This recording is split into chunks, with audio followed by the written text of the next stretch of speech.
Hey geeks, I'm Trey Guillotine, and today I'm wondering if Marvel Films tried to retcon Marvel TV from Spider-Man Homecoming. Let's geek out.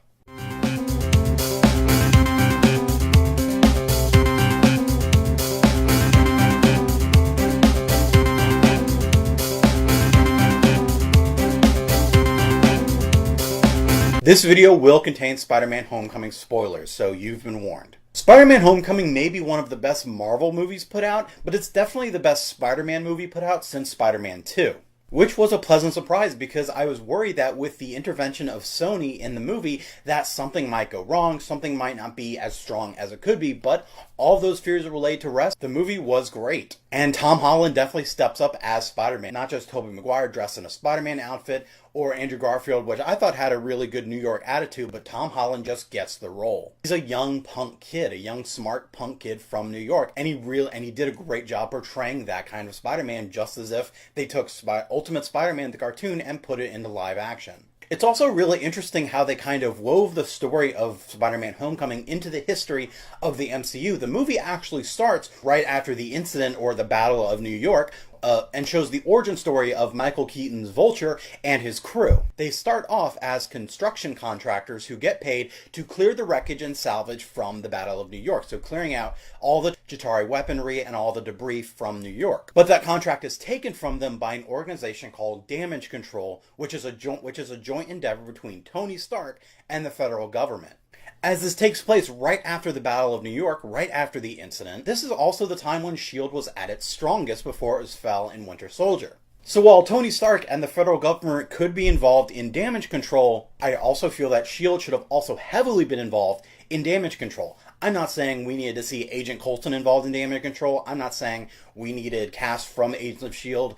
in that scene doing damage control. I'm saying there needed to be some kind of mention, some kind of involvement from S.H.I.E.L.D. as this is right after Avengers, right when S.H.I.E.L.D. was at its peak. Possible they didn't include S.H.I.E.L.D. in this scene simply because it was going to jump a few years in the future after Winter Soldier, after S.H.I.E.L.D. falls, and they didn't want to have to deal with explaining why S.H.I.E.L.D. was involved then, but not now. This kind of feels like Marvel Films are retconning any mention of S.H.I.E.L.D. or anything that could be connected to the TV shows from the films. Which this just goes to further widen that gap between films and TV. Ever since they started with the movies and the TV shows, Marvel Studios has tried to portray this as a connected universe, even using a hashtag, it's all connected. While there are still just a few threads connecting to the TV shows to the movies, there's nothing connecting the movies to the TV shows. You don't need to have Coulson or Daredevil involved in the movies. I don't need to see Daredevil and Spider-Man working together, although that would be awesome, and it would actually make sense as Spider-Man is the first hero introduced into the Marvel Cinematic Universe films as a street-level hero, so it would make total sense for him to be working with Daredevil and the Defenders. But I highly doubt we're going to see that. Because as it stands now, the movies, the Netflix series, and then Agents of S.H.I.E.L.D., and I'm guessing there's going to be the same issue with Inhumans, they're in their own little bubbles.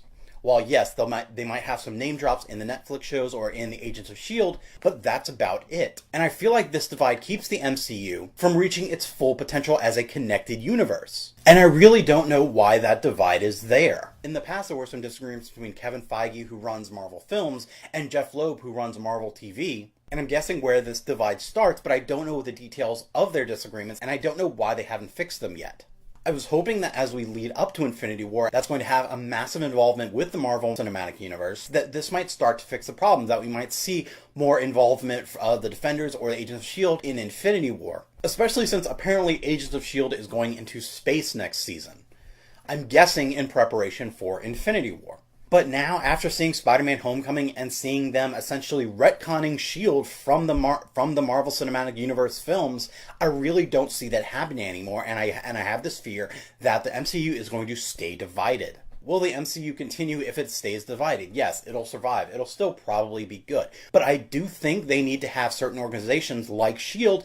in the backdrop of the MCU to kind of be used as like an umbrella that covers the entire thing. Have just certain S.H.I.E.L.D. agents who are just, in one movie or in the show, like Coulson was for phase 1 of the MCU. We don't need to see the full force of S.H.I.E.L.D. behind Daredevil or behind the Inhumans or with Iron Man or Captain America, but I do feel there needs to be some presence of the organization. I've talked about this so many times, and it doesn't look like after Spider-Man Homecoming that this problem is going to be fixed anytime soon. The MCU will survive, but it's not going to thrive. It's not going to hit its full potential. Do you feel that Spider-Man Homecoming retconned S.H.I.E.L.D. from the MCU films? Let me know in the comments, and follow me on all the internets. If you like this video, give it a thumbs up and share it so others can join in the conversation. If you want to see my written content, you can check out my blog at guillotinegeek.blogspot.com, and check out Patreon to support more of my future content. And subscribe to my channel to geek out some more. Thanks for watching, and have fun. So Captain America, Thor, Hulk.